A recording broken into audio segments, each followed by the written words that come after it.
forgetting. So, all right, here we are again. Thank you all so much for joining us once again for our 6th installment of our agribusiness webinar series with AgLanta Grown in partnership with East Point Grown and Good Agriculture. Today, we are continuing our robust series with a lesson on business cases. And we also have a case study from a very, very impressive business that we are really just really thankful to have as a case study to show everyone how we're operating business cases and different examples.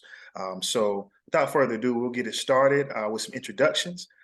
Greetings, everyone. I am Justin Nicholson, the AgLanta Grown Program Coordinator with the City of Atlanta, and I'll pass it over to Tanisio.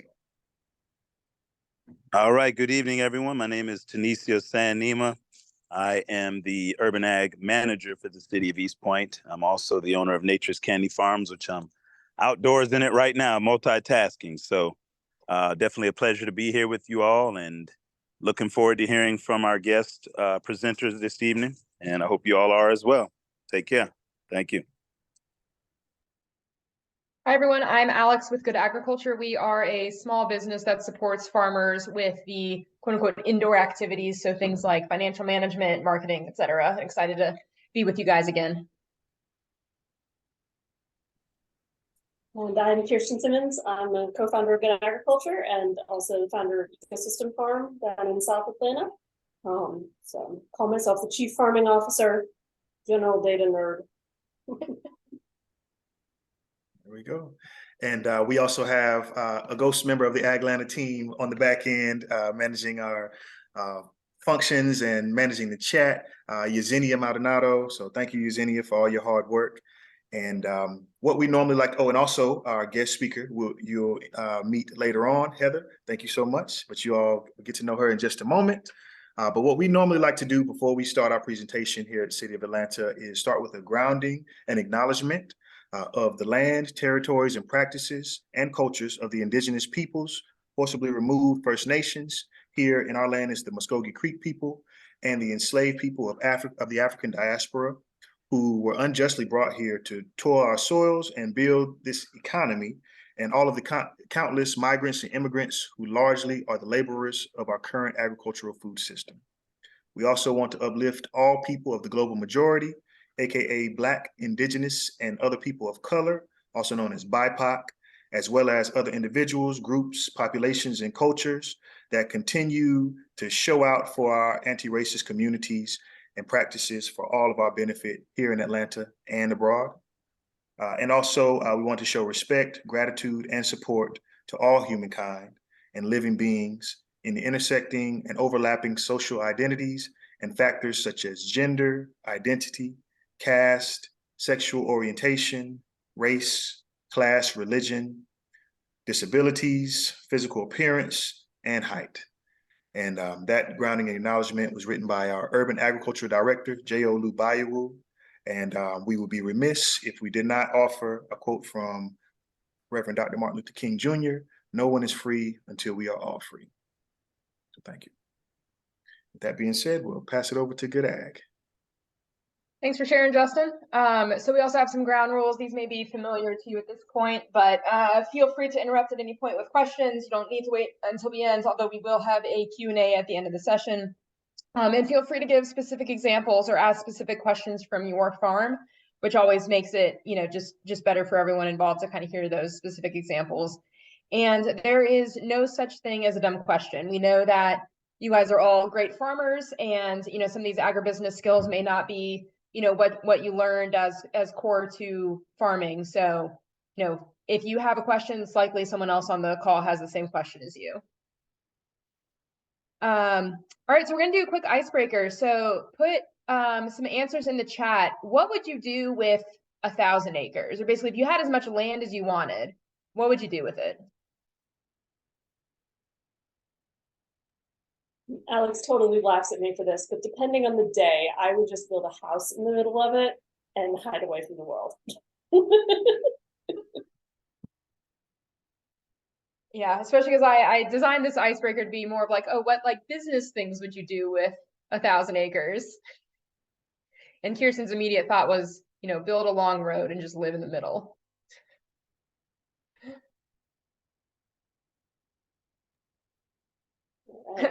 Leslie saying flocks of goats and sheep. I like that one. I would probably add cows, maybe some emus. Emus are cool. Well, you missed the most important part of Leslie's comment, which was admire. Yes, Admire her 1,000 acres. Yes. I would spend all day outside of 1,000 acres and walk the perimeter of it every day and like carve out all sorts of trails. Maybe build a waterfall because I like waterfalls. Heather said, turmeric, as far as the eye can see, have a runway down the middle. Is it like a plane runway? And she would also love to have animals. Yes, plane runway. That's awesome. Justin says sublease for farm incubation space. It's a great one.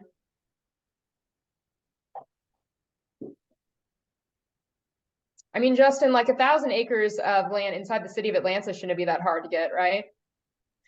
I mean, if you know something I don't know, We could take over the airport, no problem. Right. They're not using it. They're not using it. Renee, I would have a tiny house in the middle, an apple and pear orchard on one side. I would have some goats and get a few horses and grow so much spinach, salad, lettuce galore. That's great. You could grow a lot of lettuce on 1,000 acres. Colbert, plant more trees. Great answers. Anyone else want to add any answers before we keep going? Anyone having trouble with the chat? I got one last answer. I'd have high tunnels for growing food in a commercial kitchen. I'd have space for veteran women and mothers to start their own farms. That's an awesome answer. I love all the farm incubation answers.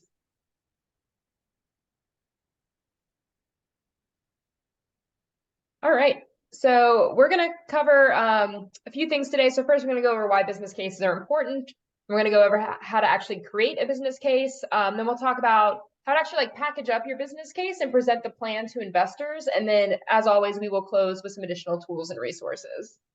All right, so we laid out some potential goals for today, but we'd love to hear from you guys what you were hoping to get out of this session. So feel free to put in the chat 1, 2, 3, or 4, or if your goal was something else, feel free to type that in. But one of the reasons why this webinar is the last one is because it kind of really ties together a lot of the other skills we've learned in the webinars. So we'll talk a lot about financial data and marketing plans and different ways to fund your farm.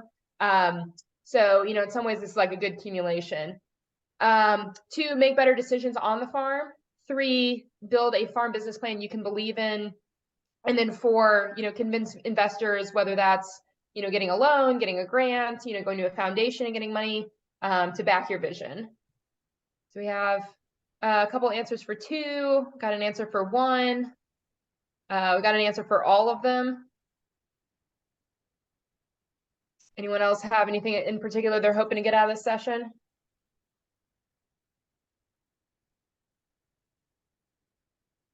Got another answer for 4, 1 through 5. Got a lot of answers for a lot of them. All right, so we're gonna start with why business cases are important. And so when you think of a business case, your first thought might be, oh, I need this.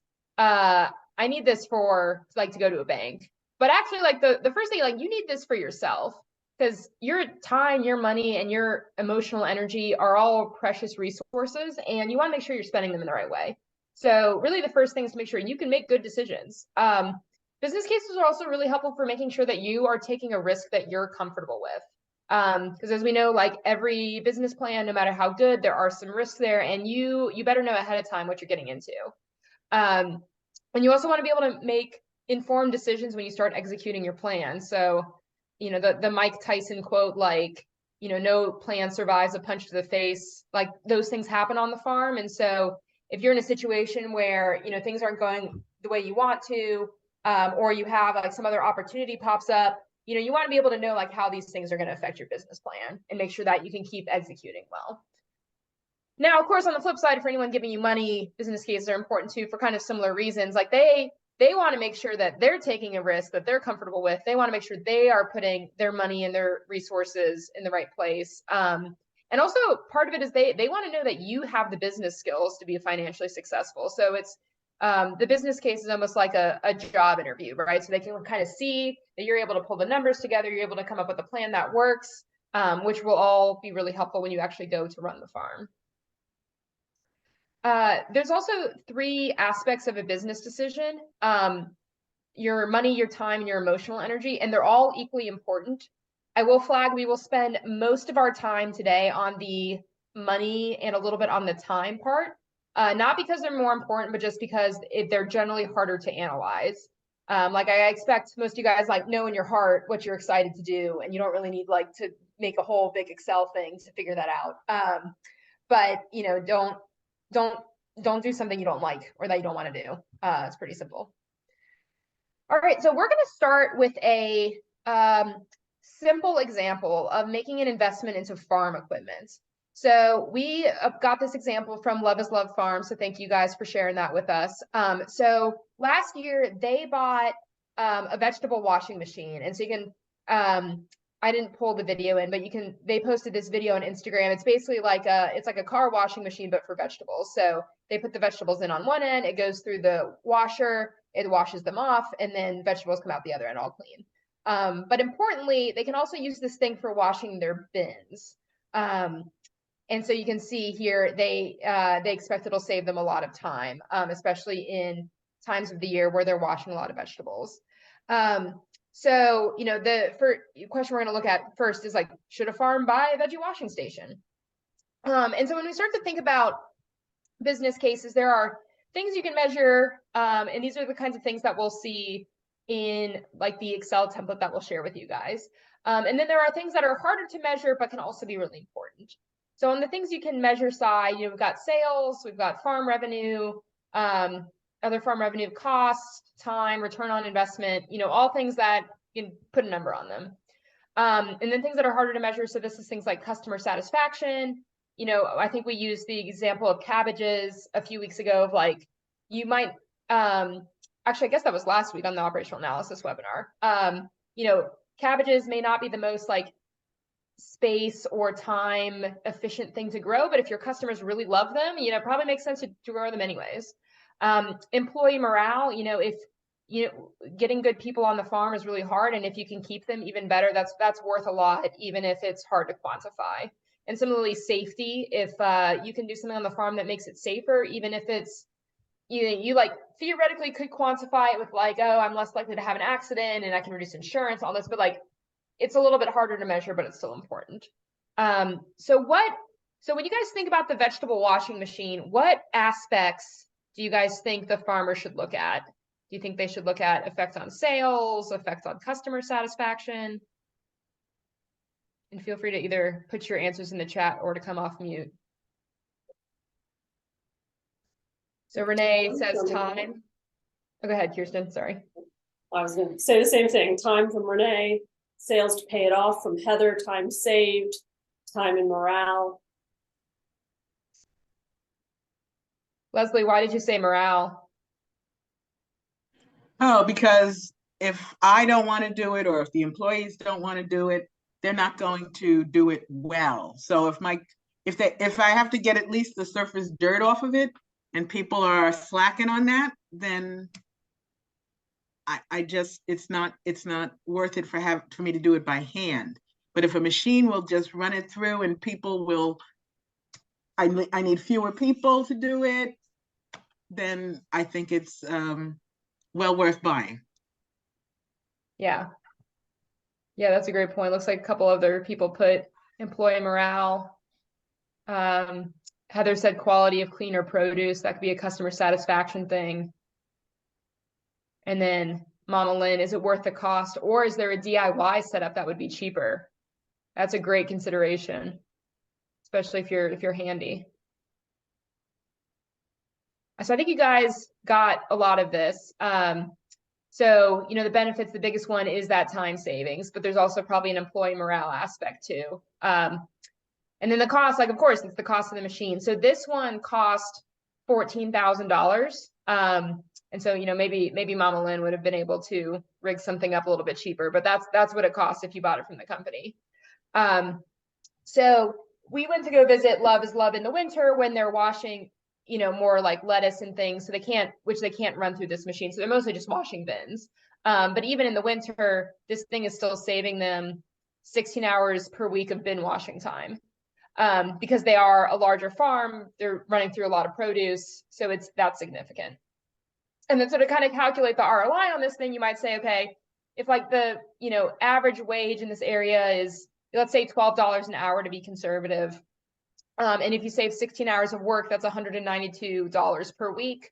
And then if you divide the $14,000 to buy the machine by that $192 a week, basically it takes 73 weeks for the machine to pay for itself. So that's less than a year and a half. So as long as you think this thing is going to last longer than a year and a half, it's probably a good deal. It looks like we got a comment. I'm going to have to DIY that thing. You know, 14,000 is not insignificant. And so you can see that, you know, this might make sense for Love is Love because they are a bigger farm. And they are going through a gazillion bins a week. But if you are just starting out, you know, the amount of things you're washing is probably not worth it. So that's why it's important to run the numbers for your farm. Yeah, and scale, you know, just to jump on that, really makes a difference, you know, because you're assuming that that's 16 hours a week just at bin washing time. We're not even talking about the volume of vegetables that are going through it. That's 16 hours of bin washing time is 16 hours that your staff can be using to plant more produce, to harvest more produce, to do additional cleaning on things that can't go through the washer. So Love is Love will probably be seeing an increase in sales that also corresponds to that 16 hours a week that's saved. Yeah. So curious for you guys, what farm equipment or other investments on the farm have you considered? I know, Kirsten, you have an example from your farm. Yeah, so I have a tractor and tractor payment. And I have debated several times selling a tractor. I bought it new about 5 years ago. I have roughly 15 months left on the loan. It's a 0% interest loan, so you know, not paying extra in interest. But there are certain times of the year where the tractor just sits for weeks on end. It was the perfect machine for the old location I was in, but when I moved to my new location, it's underpowered. And so I've debated, is this something that I want to continue paying $242 a month for? I have kept it even though the finances don't really work out, because for my part, I don't do manual repetitive tasks well. And so the ability to scoop up a pile of mulch with an hour in a tractor versus spending a day or more shoveling it myself is the difference between the job getting done and the job not getting done. And so that's why I've decided to keep the tractor. And I also like using it. Let's be honest, they're fun. Hey, farmer morale is important. Oh yeah. But I mean, also if you sold the tractor, you know, every time you had a heavy job, you'd have to go rent one. You'd have to like take the time to go pick it up, drop it off. Like that takes time, that takes money. So, yeah. You know, and it's honestly, not like the biggest piece out of that is not necessarily the time and the money, but the hassle of having to rent a vehicle to go get it. Yeah. Because I don't know how many of y'all have rented those trucks from Home Depot, but the maintenance on them is questionable. And we got lots of good answers in the chat about what folks would have considered investing in. Does anyone want to volunteer to kind of talk through what they've thought about?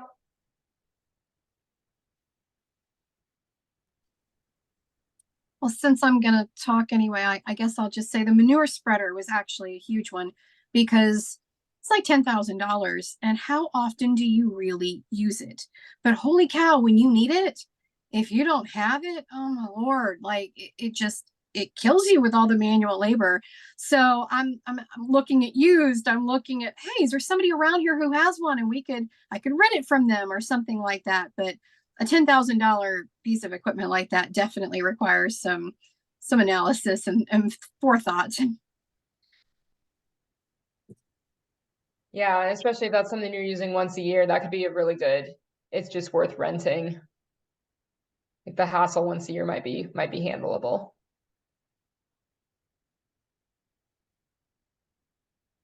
Renee, Leslie, Mama Lynn, any of y'all want to share?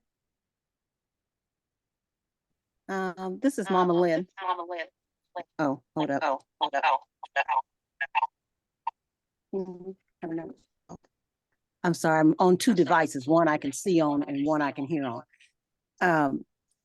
The grain grinder is so that I can grind up for my chickens and things, and I can store it better. And then, I have dehydrators, but like a kosher one and a freeze dryer, because I'm in a isolated part of the desert, and trying to keep food is the thing. I have a cool bot, but I don't have a trailer yet to put it in. And I'm in a very small, so dehydrating and constantly dehydrating will allow me to build up what I have for later sale or whatever. Yeah, so you got one that's probably a big cost saver on chicken feed versus the cost of the machine. You got one that's probably a big plus to your sales against the cost of the machine. So you just gotta figure out where that ROI shakes out. Hi all. I totally understand Mama Lynn because I just got a commercial dehydrator and I love it. It saves me so much time. It was the best money I ever spent. No. So I really want a greenhouse and I've been thinking about it. This year I'm going to DIY a hoop house just out of some cattle panels and stuff like that. But eventually my plan is like 10 years, I'm going to have an actual greenhouse that has the whole shebang, the automated shades and the fans and the screens. It's the goal right there to have the big, nice state-of-the-art greenhouse. Yeah, that could be worth a lot of sales up in Michigan too. You could keep that thing full. Oh yeah, and especially because our weather is so awful up here, it would just be a game changer to be able to grow like that consistently. The weather is awful. I really do admire the Atlanta weather. I miss it so bad. Well, we had a hailstorm last night, so maybe don't be too jealous. I'd like to ask her what type of commercial dehydrator you could put it in chat. And if you're looking to build a hoop house, I have a way of using T-post and PVC pipe that had held up 3 years out here in these strong winds in the desert. So maybe we can message each other and I could tell you about it.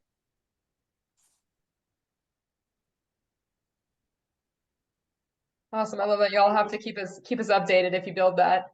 Yep, farmer networking, love it. All right. So now we've gotten past the equipment, which is, I don't want to say easy mode, but it's certainly less complicated than doing a whole farm. But let's jump into a whole farm. So we'll dive into an example in a minute here. But before we do, what are some things you'd want to consider, beyond the things we already talked about when you're looking at starting a whole farm or maybe buying new land or something like that? Again, feel free to either come off mute or drop answers in the chat.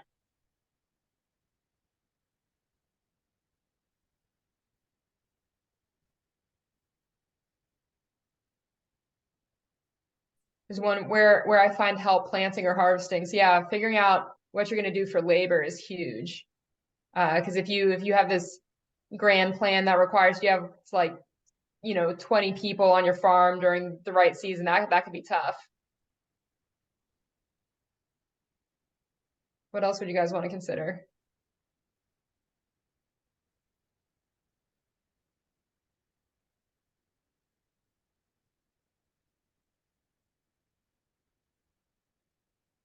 Got another one for rainfall, got another one for water. So yeah, the weather conditions where you are, how that's going to fit into your crop planning. Amount of land and the loan. Yep. That's huge. How are you going to finance it? What infrastructure is there already?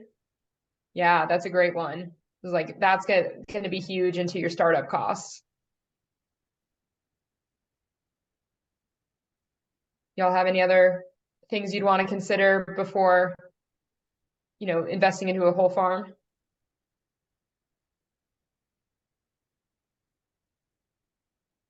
There's one big one y'all have missed. See if anyone can get it.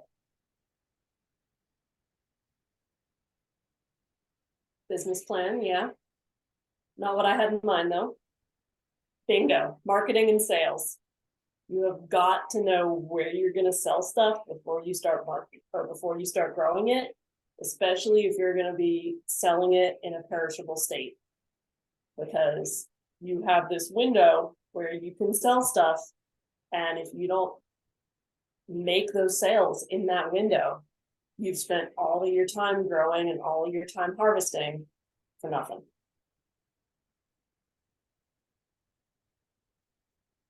Yeah. So before we dive into a bunch of numbers, I want to make a note about data points here. So there's going to be a lot of numbers that you do and do not have. So especially if you are a new farmer starting on new land, you're not going to have your own previous farm data to rely on. So where are you going to get some estimates for how much can I sell this for? What is my yield going to be? How much compost do I have to buy? All that stuff. And so, to the left are the more reliable data points where, if the farmer next door says, yeah, like I get my compost from here, it costs me $100 a yard. Let's split a truck. You could probably take that $100 a yard and just plug in $100 a yard. But if you get more to the right of this chart where it's just like someone on the internet says I get my compost for $100 a yard, you may want to add a little bit of a fudge factor in there to be conservative. So say like, okay, well, this random farmer got his compost for $100 a yard. Like maybe I should plan on $150 or $200 a yard, just in case that person doesn't sell in my geography, or I end up needing more compost because my soil type is different or something like that. And the further that you get from your farm, the further you are from people who are growing using your methods and from your particular soil type. So when you're building a business case, kind of inevitably you have to start with numbers that are further away from you. But the more data you gather, the more you can pull it in so that you've got a more accurate projection of what's possible. And that's still going to have some fudge factor in it. There could be a tornado that lands on your farm one night, and stuff you can't predict, even if all of your data comes from your farm. And that being said, I will go ahead and point out that if you're paying $250 for compost, it had better be really, really high quality biological compost with super diverse organisms in it, because that's a lot for compost. So anyways, it could be helpful to break down the whole farm into a couple of different components. So yeah, Kirsten was pointing out the importance of marketing and sales. So I would actually start with each enterprise, each thing you're planning on growing. So what you think your yield's going to be, how much you can sell it for, where you're going to sell it. Are you going to get retail prices or wholesale prices? How much is it going to cost you to produce it? How much is it going to cost you to sell it and deliver it and all that stuff? And then next is helpful to add in, what are my costs for running the whole farm? So, labor costs, utilities, insurance, things like that. Then it's helpful to think of like, what are my one-time startup costs? Do I need to clear the land? Do I need to add fence? Do I need to build a farm building? Or do I need to build a greenhouse? Things like that. And then last is, all right, now that I kind of know what everything is cost, how am I going to finance this? Am I going to get out a loan? Am I going to go to FSA? Am I going to, get a farm mortgage? And yeah, well, we have built an Excel template that kind of helps with all this stuff. So we're going to switch over to that. But while I'm pulling that up, Yesenia, do you want to pull up our poll?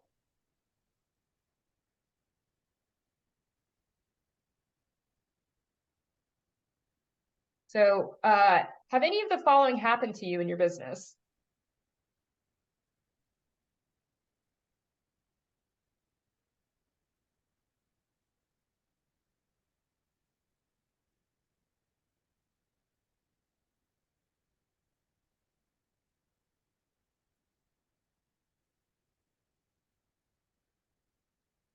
So far, we don't have any answers for grew more than expected. That one's less common. But everybody's got costs that were higher than expected. Got some folks that have grown less than they expected, things that took longer than they expected. It's kind of amazing, you know, you sit down and you're like, all right, this is how long I think it should take. I'm going to double it and then double that again. And it still ends up taking longer than it ought to.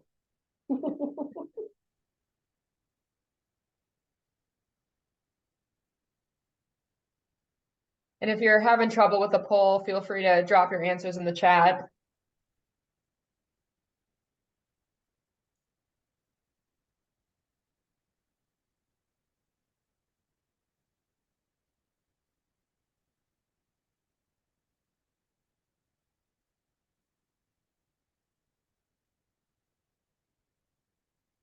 All right, so I'm gonna pull up.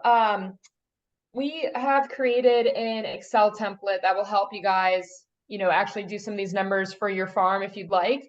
But for this session, we actually got a live example. So Heather, do you want to introduce yourself and a little bit about the farm you're starting?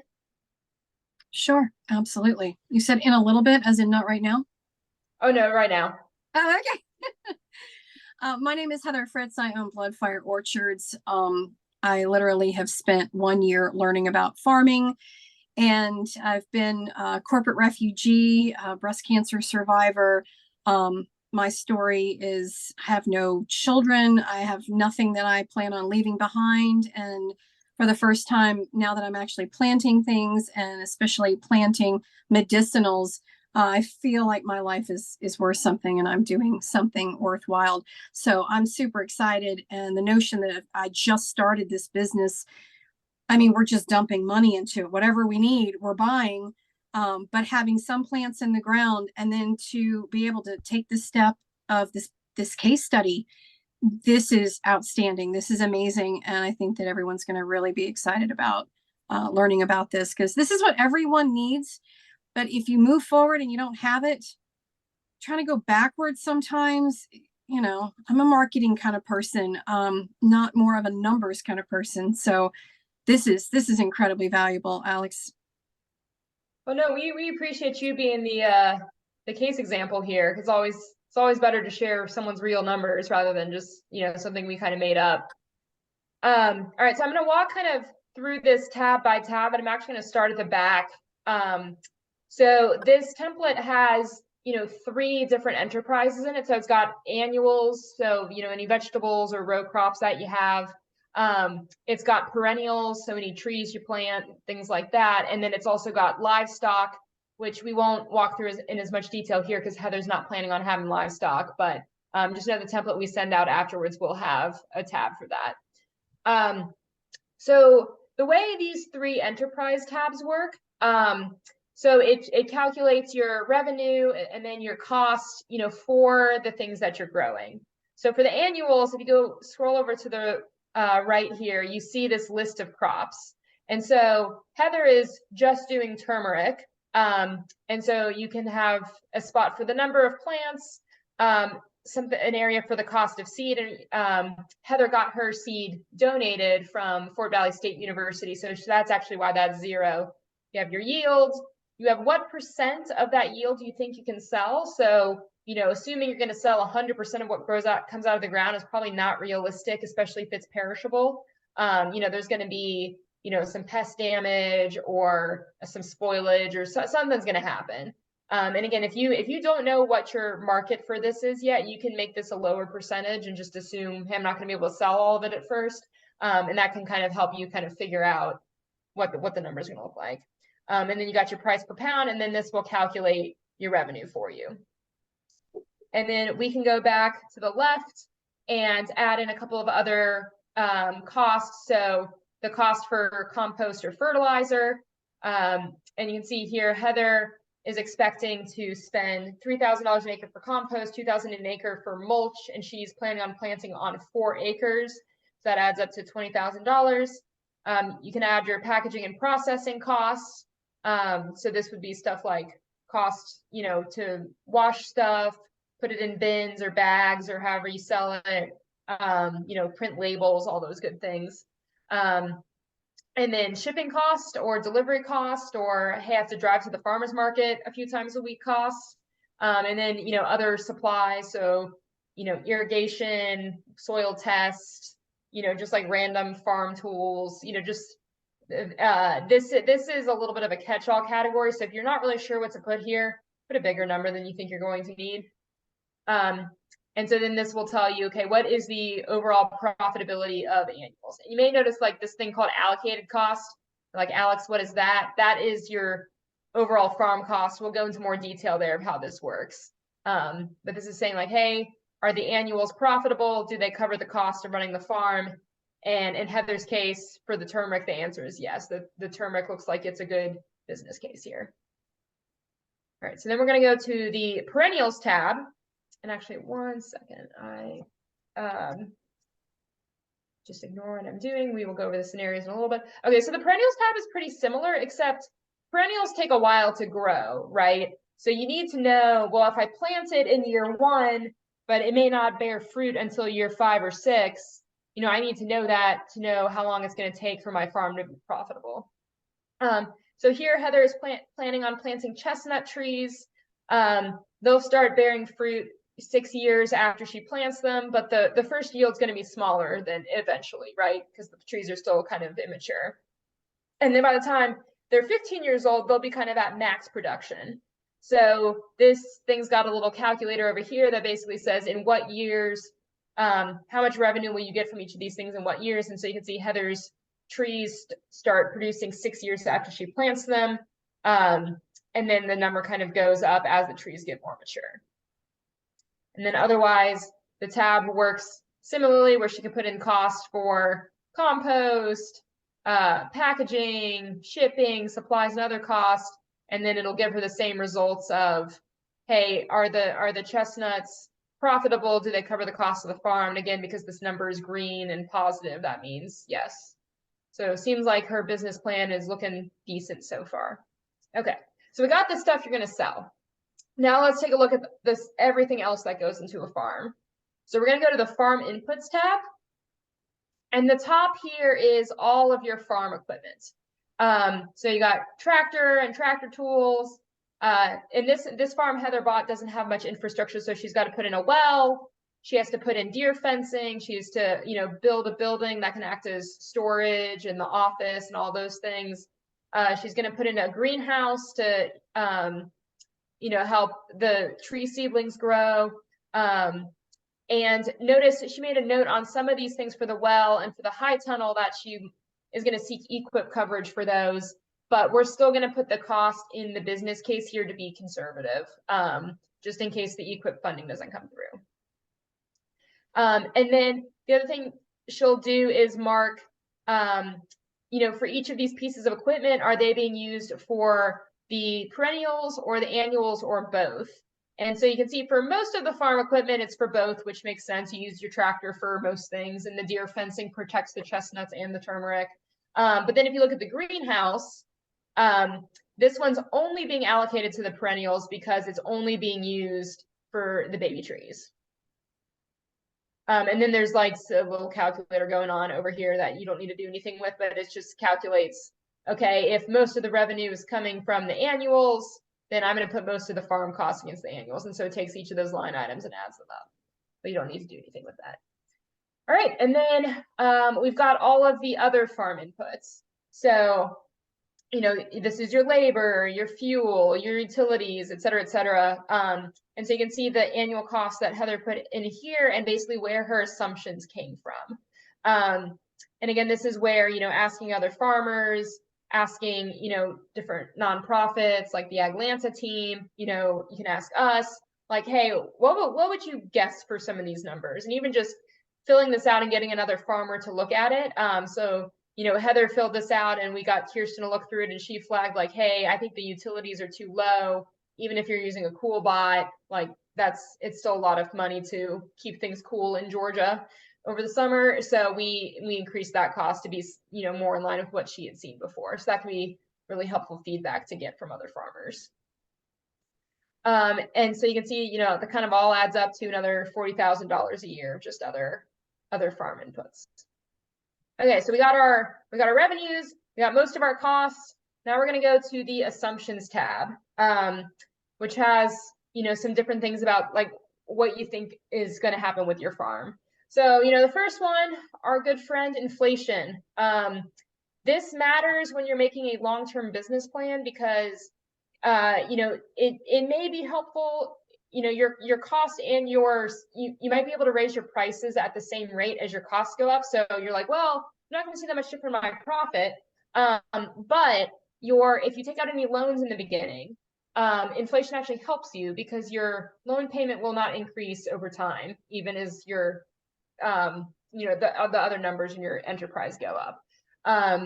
So, it's helpful to make an assumption about inflation. And so basically here we assumed, we're going to see a little bit higher inflation than normal for the next couple of years, and it's going to gradually get back down to that historical 2% we've seen for the last couple of decades. We can include other sources of revenue, so any grants, if you're doing any agritourism, things like that. Heather is not building any of that in, even though she's, going to apply to those things. Again, just to be conservative, she's not going to bank on that.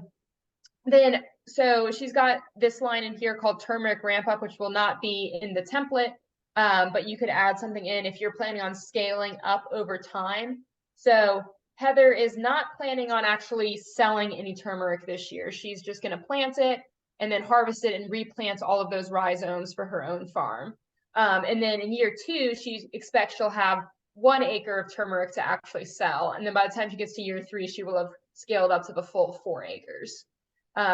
So this can be a really helpful thing, especially if you're, working a part or full-time job while you're getting the farm started, or it's like, hey, I just want to experiment with some things and like start small and, make sure I don't invest a ton into turmeric that doesn't grow. This can be a helpful thing to do. All right, and then we've got the land cost. So if you are planning on buying the land, make sure you put your interest cost in here and your expected property tax. And if you're renting land, leave this blank. And there's a section in the farm inputs tab to actually put in your land rental costs. And then we've got income tax rate. So, if your farm is profitable, you will have to pay income tax on it. Sorry, guys. And then if you need an operating loan to get started, so this is, not a loan on that farm itself, but, additional capital to buy livestock, plant trees, build a fence, whatever you need to do, put that in here. You can put the, total loan cost, the expected interest rate, et cetera, et cetera, et cetera. And then there's a spot for other one-time upfront costs. So Heather needs to clear the land and buy some turmeric rhizomes, not many, but some. This one-time perennial seed cost gets carried over from that perennials tab. And then for Heather, we also put in what percentage of her crop she's going to sell at retail versus wholesale, and then what price she expects to get retail versus wholesale. So this is all the information we put in here. And then when we go to this year by year tab, you actually can see the results. So I'm just gonna hide these expenses, even though they're in here, just so we can see the whole thing at once. But you can see, year 1, she's not harvesting anything yet, but she's got all of her startup costs. So she's pretty unprofitable. Year 2, she's starting to sell some turmeric, but it's still more cost than she's only harvesting an acre of it. So it's not that much. She's still unprofitable. But year 3, she's looking to be pretty profitable. And then as we go on out, especially in year 7, once those chestnut trees start producing, her business case is looking pretty good. And then we go to this front tab. It's kind of a simplified version of what we just looked at, but The other number it includes is the upfront cash needed, which is obviously an important number. This is basically like the cost to buy the land, to buy all the equipment, and to pay all of your expenses in the first year before you've produced anything that you can sold. And Tanisio, I think you had a thought here about upfront cash and collateral and some other thoughts. Yeah, sure. The fact that whenever, doing any type of, case study about your business and then hence approaching those who would potentially finance it, it's really important to just make sure that you're, considering the collateral that those type of investors are going to be looking for. That's the security on their investment. So if it's for a tractor, if it's for any type of land purchase, home purchase, infrastructure, that's something basically affixed to the ground or would be used in a mechanical fashion, right? They're going to want to collateralize that. They're going to want to basically say, if you don't pay me back, I take ownership of that so that I can then find a way to get the money back through a different exit strategy. So just something to keep in mind, very important, and oftentimes, can be overlooked when we consider approaching lenders. I can definitely keep, or I can definitely say in scenarios that I witnessed in the urban environment, when a lot of times farmers would say, oh, well, the banks aren't trying to give out money. It's oftentimes really that the issue is that to collateralize that loan, they don't really find a way to do so. So that's the main point, I think, just to take away with what I had to share there. Yeah, thanks for sharing. And I know we just went through some dense Excel, lots of numbers here. We'll take a break from this for a moment, but do y'all have any questions so far? Want me to go through anything again?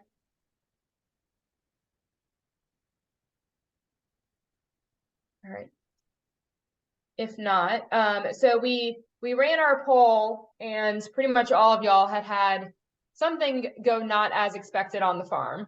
And so one great thing to do with your business case is actually to run scenarios with it, which does a few things for you. So one is to help you know, like, what can go wrong where my farm still breaks even and I can stay in business for another year, which is a pretty critical question, just, for you to assess how good is this plan? How does this fit in with my risk tolerance? How good am I feeling about these numbers? And then the second thing is to help you know, like, what makes a big difference on your farm. Like if the price for one of your products changes, how big of an effect does that have on your numbers?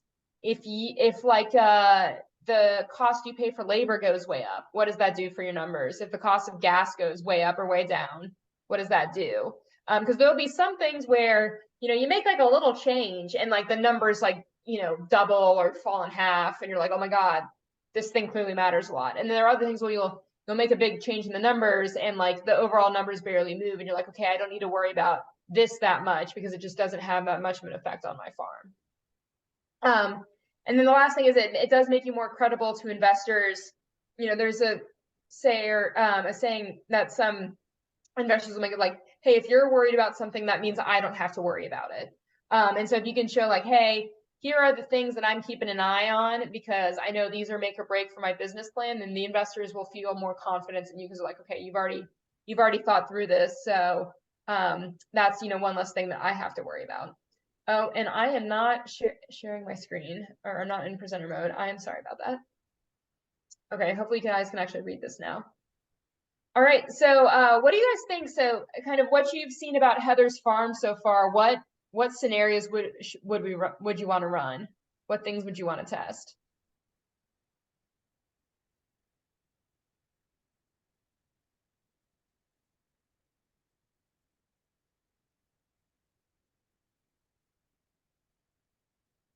Or if you guys were making a business case for your own farm, what are some of the things that you would test? Things that could change easily, or maybe a number you're not sure about. Feel free to drop answers in the chat.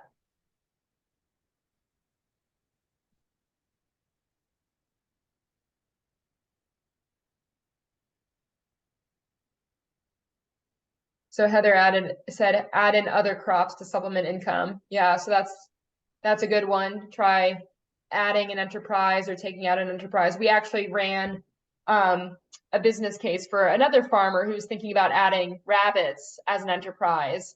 And when we ran the numbers, we're like, unless you're getting like $25 a pound for this rabbit meat, like that's just not worth it. Like the rabbit feed is just too expensive. So that can be a really helpful thing. Leslie says ask access to water. So yeah, if you don't have good access to water and you know, your yield is half of what you thought it was going to be, what are the effects there? Or, you know, you're trying to build a well and it takes the contractors like an extra 6 months to put it in and you miss that first 6 months of production. Timing is a huge thing that can really sink your business plan in a lot of ways. You know, to swing back to the comment that, you know, if you're worried about something, your investors don't have to worry about it. When I was raising funding to put in the infrastructure on my new location, I had a plan that was dual strawberries and garlic. And the idea was supposed to be that, you know, if the strawberry crop failed, then the garlic crop could carry the loan payments. And my investors thought this was brilliant. What none of us considered was what would happen if there were timing issues that made it impossible for either crop to succeed. And that's exactly what I ran into.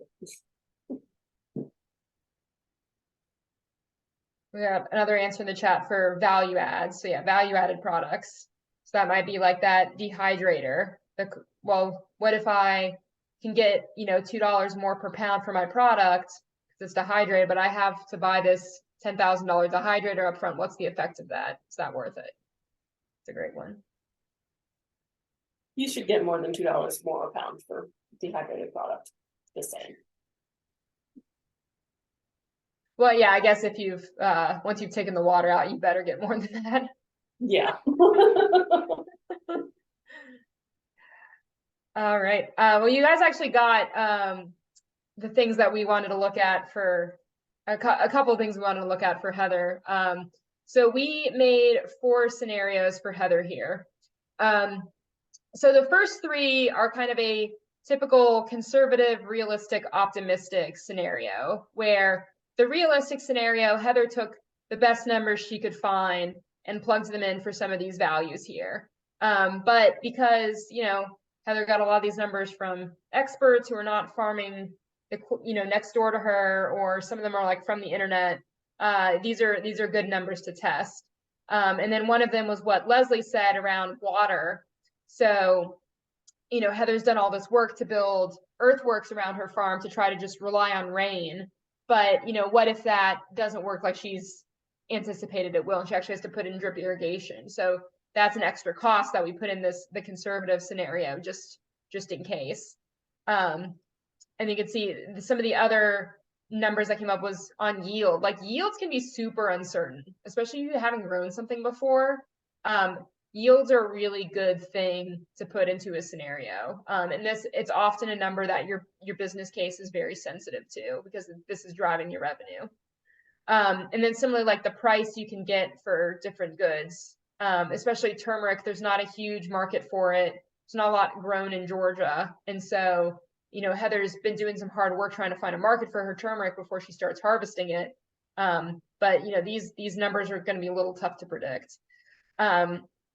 And the other thing with the conservative scenario, we basically tested different numbers to find like, what is the worst that it can happen where the farm still basically breaks even. And so one thing Heather found out is, well, actually, I can show you guys. So I'm just going to type in the number 1 here. And you guys remember in her year by year, under the realistic scenarios, she was making like $150,000 a year. Well, you see, if now we use the conservative scenario, you know, she's losing a lot more money in the first year or 2. And then in the out year, she's only making like $40,000, which is not bad, but it's not as good as it was. But if we drop the turmeric retail price to like $3.50, we go back to the year by year, you know, now she's making even less money. So we kind of tested it a couple times to figure out like what's that break-even price of turmeric, where her farms like can still survive, but it's not great. The other scenario we ran was doing elderberry instead of chestnuts. Because getting back to that emotional energy thing, you know, Heather is really excited about turmeric. She's like, you know, chestnuts are fine, but elderberry could be fun too. Like, let's test the business case there. So I'm going to put this back on the realistic scenario. So this is including the chestnuts. And I'm going to go back to this perennials tab. And you guys remember, like, chestnuts were pretty profitable, like $40,000 a year. It's not a bad number. All right, but now let's see, what if we do scenario 4, which is elderberries instead of chestnuts? Okay, well, that number went down a lot. Now it's negative. So elderberries might just be straight up unprofitable. So this is one thing where running scenarios can be helpful, is kind of figuring out like what crop you think is going to work well on your land. Any other questions about scenarios or anything else that you guys want to try on Heather's farm? I rigged this guy up so I could change the numbers easily, but you know, we could change any of these. If you were Heather, what would you be worried about?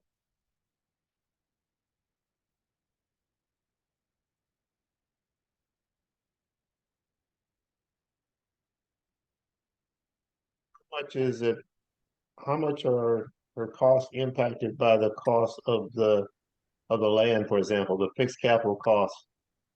How much is that impacting her ability to break even on the various commodities? Yeah, that's a great question. So Heather owns this land already, which is great. But let's say that, you know, she doesn't own the land and now she's, so I'm going to take out her, you know, I'm going to take this, put these to 0 because she doesn't have a mortgage anymore. But let's say she now has to pay like, you know, $25,000 a year for the land. So I'm going to add $25,000 in here. And okay, you can see her costs went up. Now let me go back. I'm going to turn this back to scenario 2. And so you can see, actually this rental cost is not terribly bad for her. Because she's, you know, making enough money from the turmeric, etc., that, you know, her profitability is pretty strong. Now, if we, let's say Heather was renting 1,000 acres instead of 17, and now her rental cost is like $250,000 a year. Now what does that do? Okay, well now she's unprofitable. So Heather, in case you didn't know this, you should not rent 1,000 acres to grow 4 acres of turmeric. Thanks. I would love any input from anybody who's got questions or has any information about turmeric in particular, because my methodology is obviously very contrarian. Yeah, that was a good question, Colbert.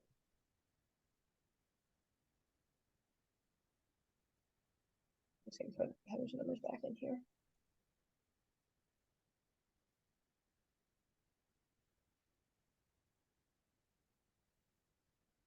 Anyone else have anything they'd be worried about if they were Heather? Or anything you're worried about on your own? To run what a full crop failure would look like if you had a year where you just lost the crop. Thanks. Yeah. Thought about that. That's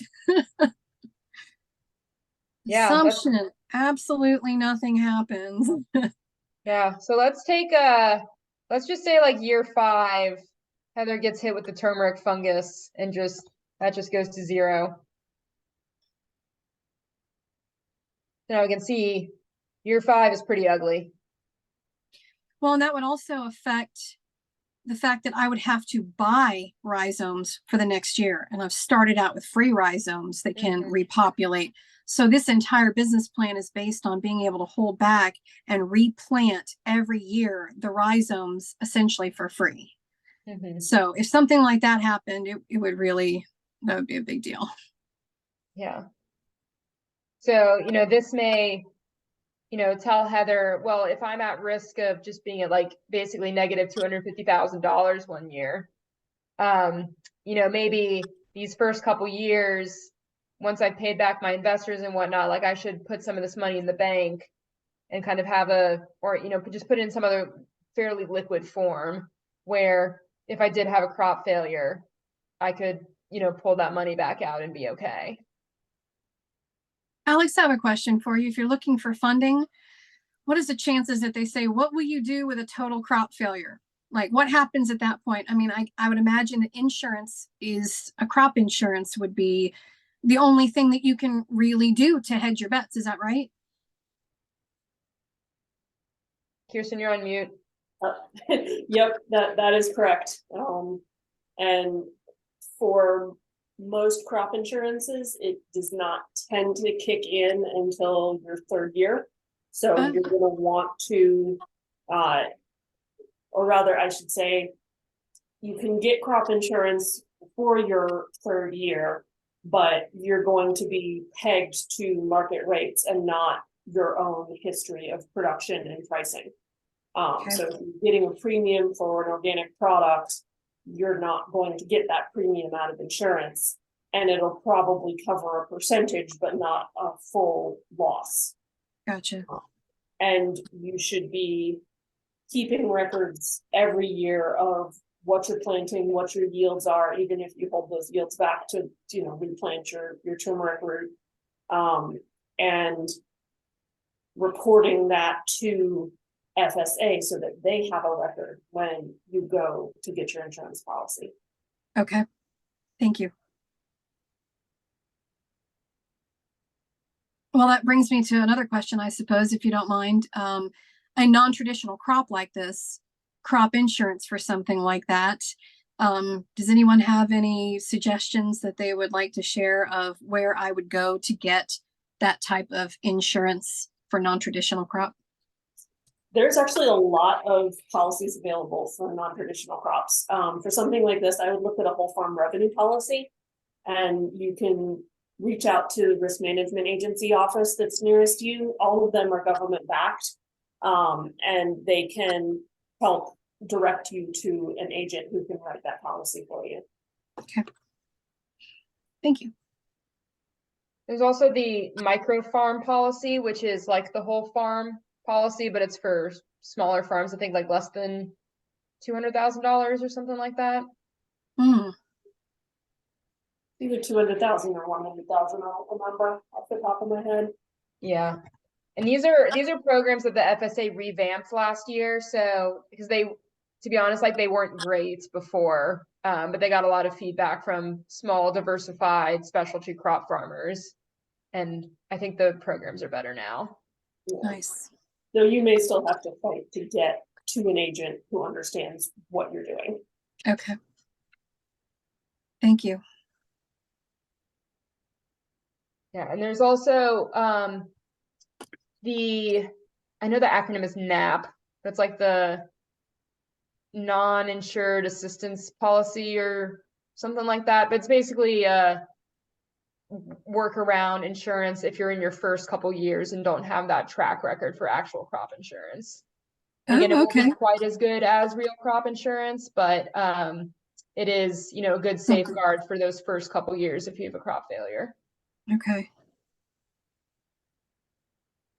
Awesome.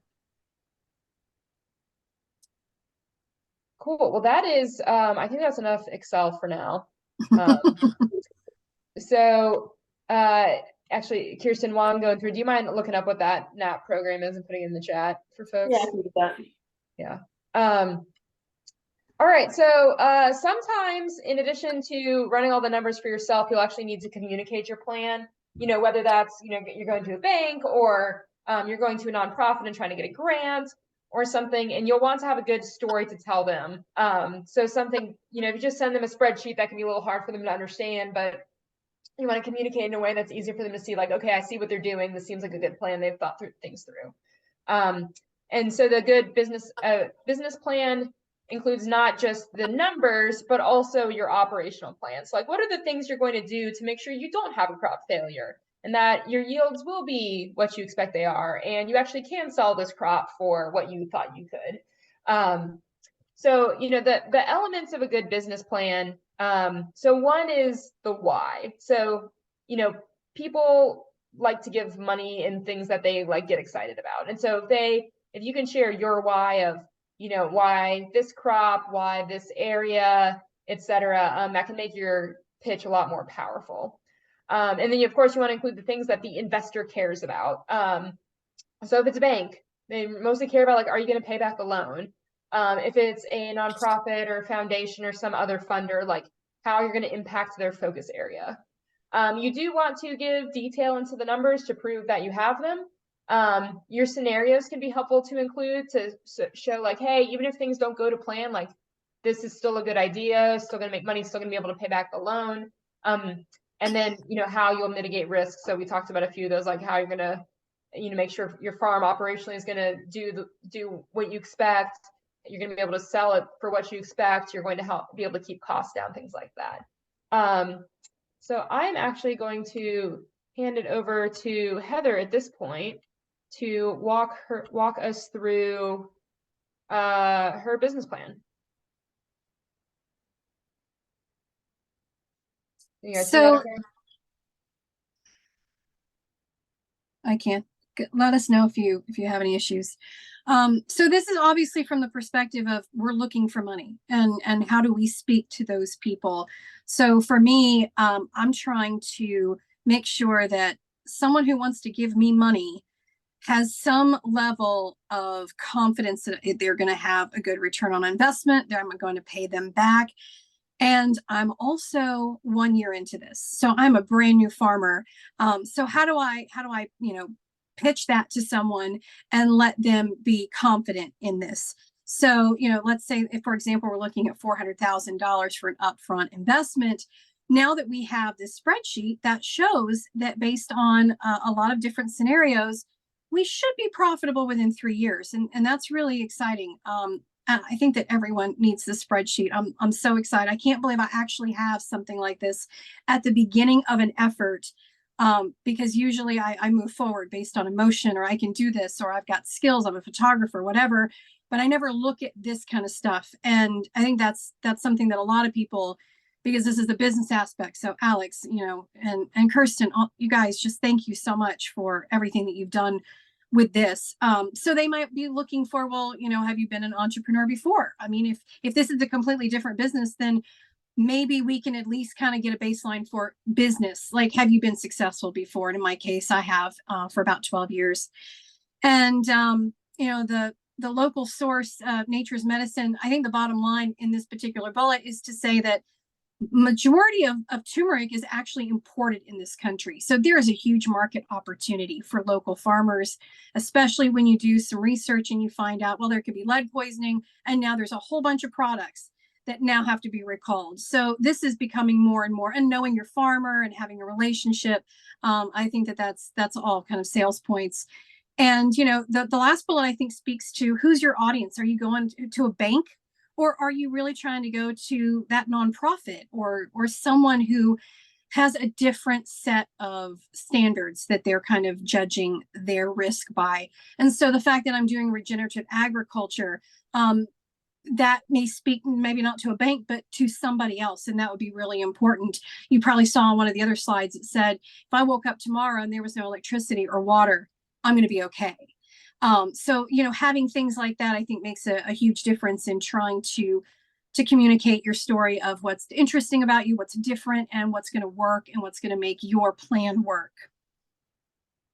And I think we can go to the next one, Alex.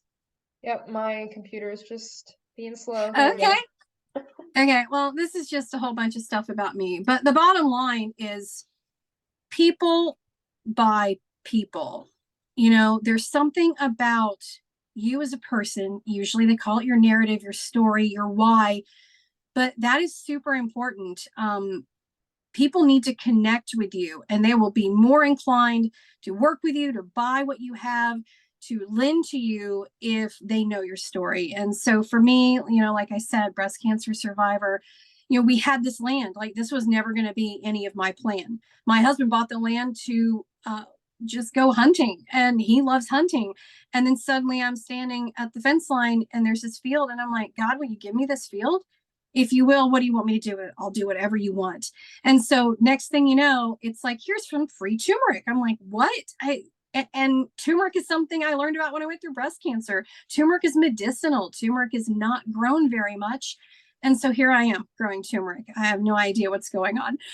But there's also, you know, a lot of other opportunities to grow other medicinals. And I'm super excited about that. Not having a child or anything, my legacy of leaving behind a perennial food forest that maybe somebody will buy or stumble across in the future, that feels more important than anything I've ever done. And I've done a lot of stuff that feeds the pride, you know, photography and, you know, all that kind of stuff. But none of that is speaking to me right now. And this is completely foreign to me. And I've never been more excited. So how do you get someone to give you money when you've been a farmer for, I mean, I've been learning about it for a year. I've been a farmer since November. I mean, you have to kind of paint this picture of what makes you different, what makes you lendable, what makes you credible that you're going to really follow through with this and it's going to work. And fortunately, I have more of a business and a marketing background. So that I think is going to take me into the future. And as we move forward with these slides, you'll start to see, yeah, I mean, to be able to, this is me, this is what I would do. I would never even consider going to ask for funding unless I had this kind of stuff. And here it is. And it came to me for free. So once again, something is going on here. So this is super exciting. We already saw this, but you can kind of see how it's going to be profitable. Those numbers are real. And as much as Alex said that a spreadsheet might be confusing, they want to see the spreadsheet. They want to see that you've got the right brain and the left brain going, and that you've covered all your bases and you've really thought through all of these things. So here we can see that, you know, by year 3, it's looking profitable. And then, you know, by then, like Kristen said, you can get some of these, you know, crop insurance and things to help kind of hedge your bets. And the path to profitability, I guess that's really what it's called. I guess that's the term that they want to talk about. And that's what that looks like right here. So this is something Alex and Kirsten can help you guys with. This is so exciting. I'm super grateful. Okay, so you've already seen this too. This is the conservative, the realistic, and the optimistic scenarios. And what's really nice about being able to show this in a very concise way is, you know, sometimes we get emotional about what we want to do. And to be able to see this and to see it in black and white, it helps you kind of curtail your own emotions. So now when you're going to ask for money, and quite honestly, some of this stuff, you know, this isn't just, oh, I've done some online research. So we kind of, yeah, you can move to the next one if you want, Alex, because this is where it's like, why would we give you the time of day, Heather? I mean, seriously, you've been learning about this for a year. You didn't even have a garden when you were a child. Nothing. I did not want to be outside.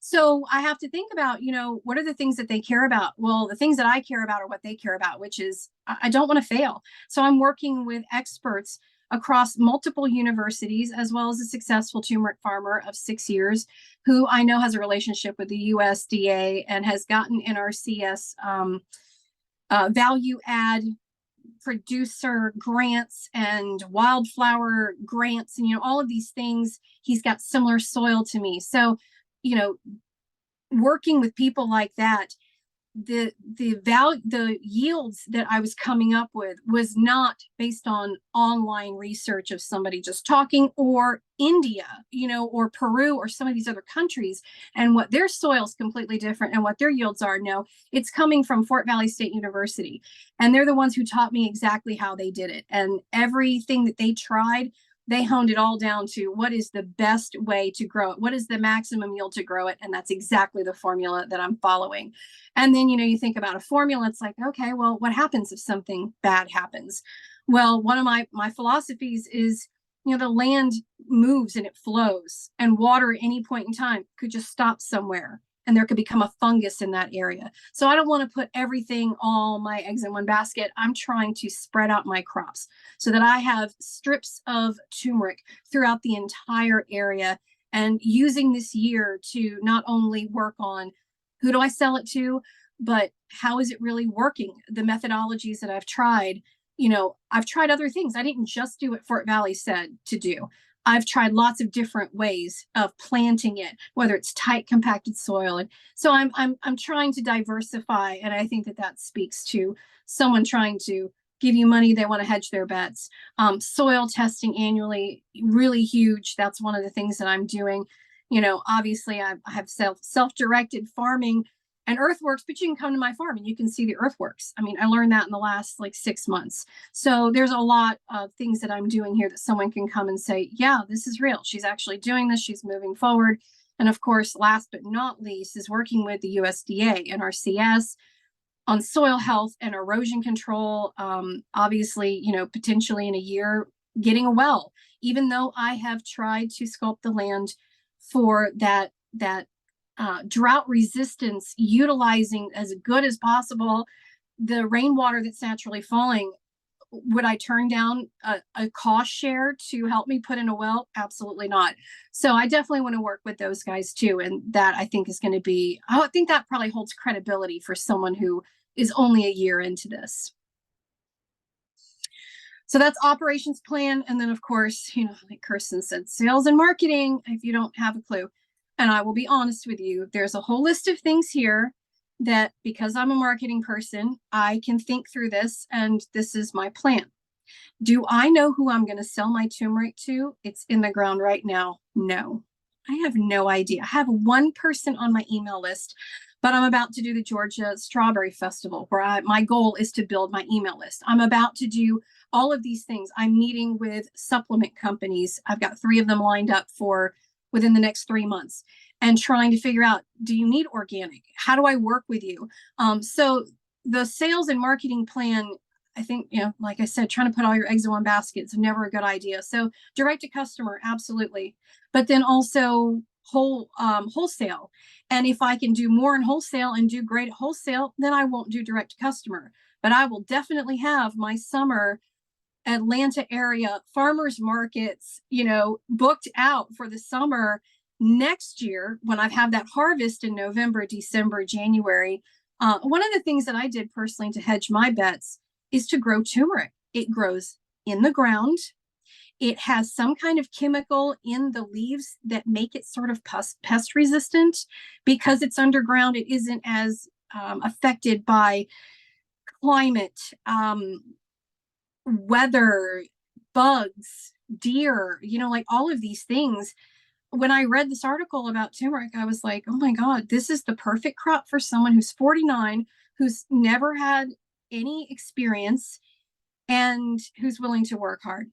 So you can kind of see what I've got here and some of the things that I've got for my sales and marketing plan, but I don't think anyone's ever going to give you any money if you don't have a sales and marketing plan. So think through that and really think about what you're capable of doing. Like, can you really lug around stuff to go to a farmer's market?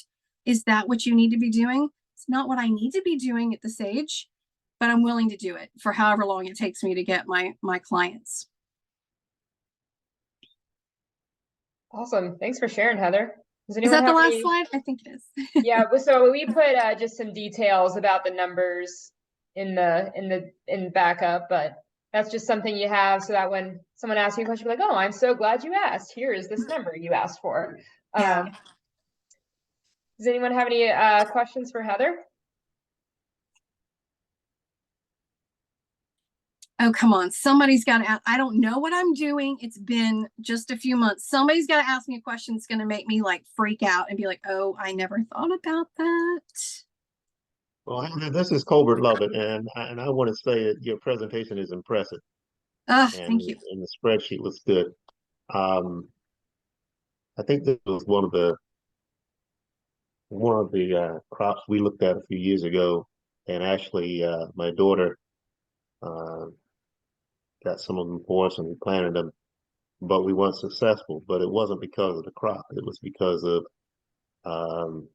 some management issues in the person that we had who was supposed to shepherd it for us in terms of making sure they were watered properly and what have you. But I'm curious. I don't know where Reynolds is off the top of my head, but your 17 acres, without disclosing the exact location, you mentioned Middle Georgia, so I'll just ask you. I know where Fort Valley State is, but how far south does one need to go to be in the right environment to successfully grow this crop? I don't think you have to really go any farther south at all. Fort Valley State University is exactly east of me, about 20 minutes on back road. So it's really not far as the crow flies.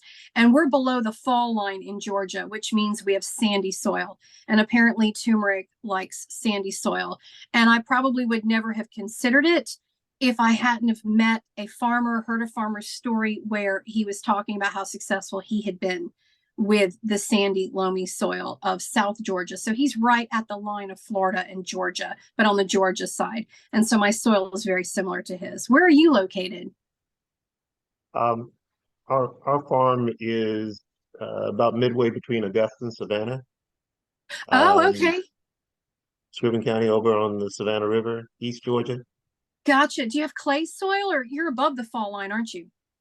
No, we're actually Oh, below the fall line, okay. and we have a lot of sandy soil, Okay. sandy loam. Yeah, yeah. Yeah, and Okay. this is interesting. I'm impressed with your numbers. Well, and I can also put you in touch with the professor at the university who did an entire study. I mean, when I decided that, oh, this would be great, I actually came across him at the Sun Belt Ag Expo in, oh my gosh, what's the name of it? Moultrie, Georgia, in October. And I went to every single university around because they had all of them there. And Fort Valley, he was there, and he had just done $100,000 study. The federal government gave him a grant to study turmeric from 2019 to 21. So he happened to be harvesting right in November of last year and had all the data. And I've also been to Alabama A&M University. Just recently in January, they had a turmeric and stevia conference where they all presented numbers on turmeric and from everything from the global market all the way to how it grows in Alabama, which is a little bit farther north in Huntsville versus down here in sandy soil. It was pretty amazing.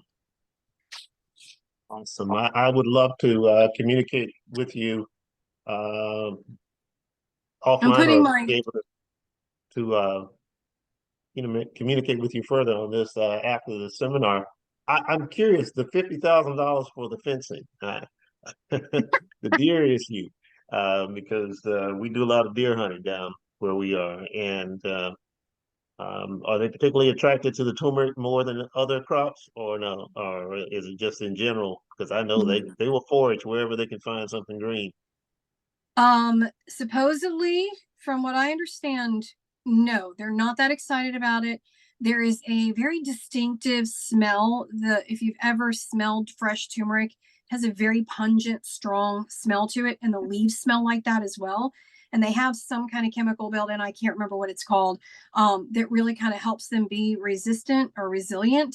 So from what I understand, the deer should not be that big of a problem.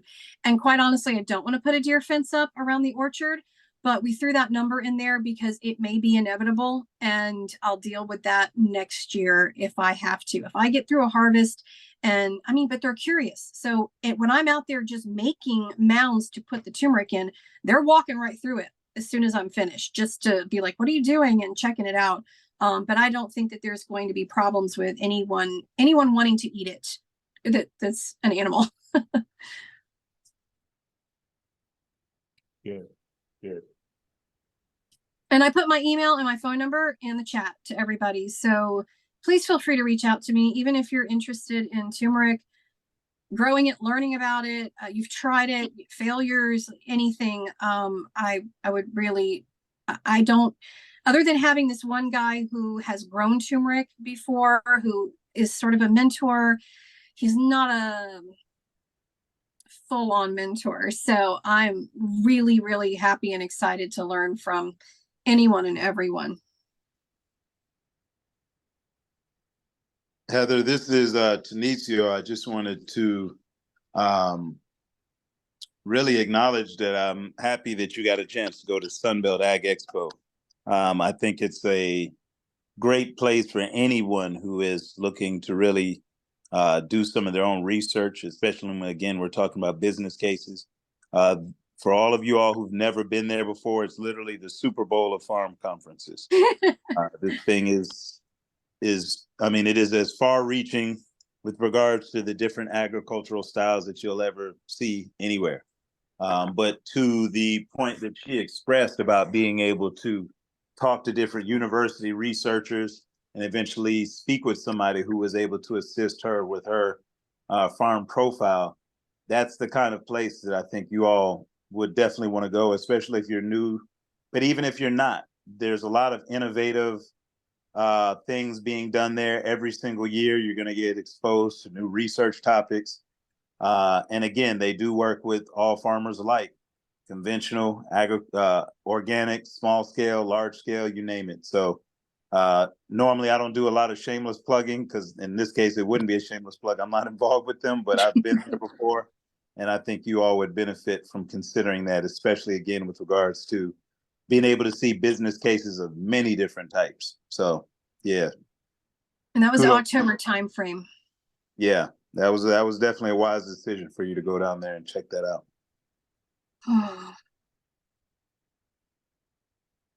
Thank you. All right. Well, one last, bit of content here before we get to the additional tools and resources is, okay, so you built your business case, you made your decision, you started executing your plan.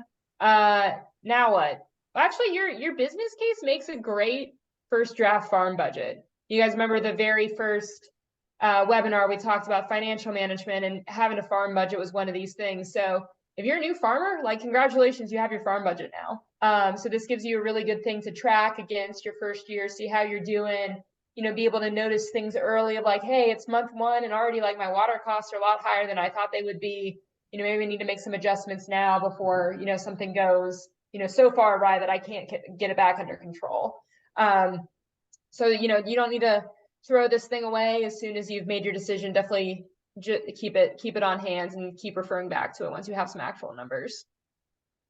All right, some additional tools and resources. So again, this is the last webinar in this part of the series before we get to organic certifications, kind of accumulation of a lot of the other agribusiness things we've talked about. So all of the other webinars, templates, resources will also be helpful for your business case. Another place I go all the time for business case numbers, Heather and I used extension sites for a lot of the numbers in her business case. Just like the professor at Fort Valley, like these folks have often done a lot of research. The numbers are open source.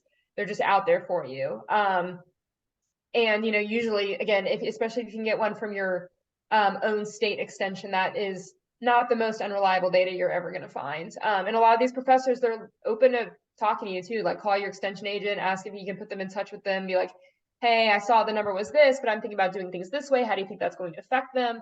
That can be a great resource. The Farmer Journeyman program has a lot of good templates as well. You should check those out. And then, just ask around, get feedback from other farmers, farming organizations on your numbers. So yeah, those are some additional places you can go. Like I said, we're on our second to last webinar. So next week, we're going to have QCS come in to talk about organic certification. And as always, we have one-on-one coaching available for farmers in the 11 county metro area. So if you want help with the template or want help, running some numbers, or just like, hey, I have no idea where to start, can you just talk me through things? We are happy to do anything like that.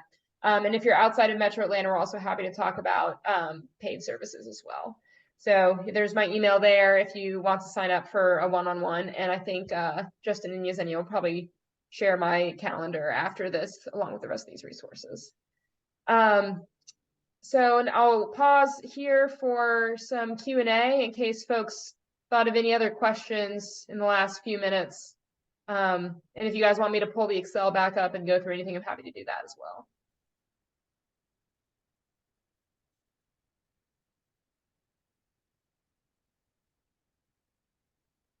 Feel free to either drop questions in the chat or come off mute and say something.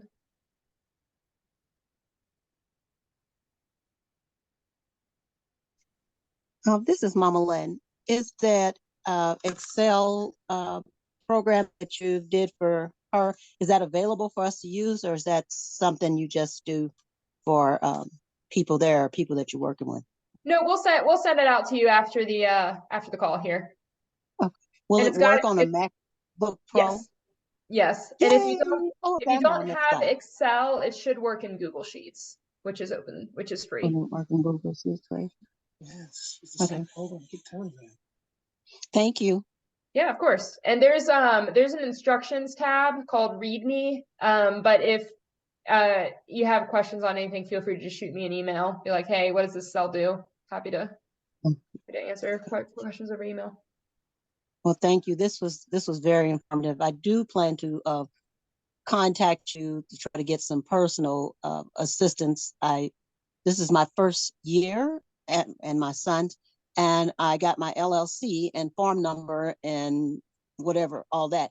But I did not grow or do livestock to sell. I called it like a feasibility study. So I haven't sold anything. I've just spent lots of money. You know, we have rabbits and chickens and ducks, and we're learning about, that they fight in the spring, and now you need to separate them like children, and, and they eat too much and just all kind of things. But we haven't sold anything. So I don't do taxes. I'm a disabled veteran, and I didn't do any last year. And years before that, somebody else did them for me. So I'm totally clueless. So that's what I'd like to, is that something you could help me through? Yeah, absolutely. We can help. I don't know if you were able to join the financial and management analysis webinar, but that link is on the AgLanta site, and then I'm happy to help on any of those topics as well, like getting accounting set up, figuring out your taxes, all those things. I will definitely contact you. Thank you so very much for this opportunity, especially for folks that don't live in Georgia anymore.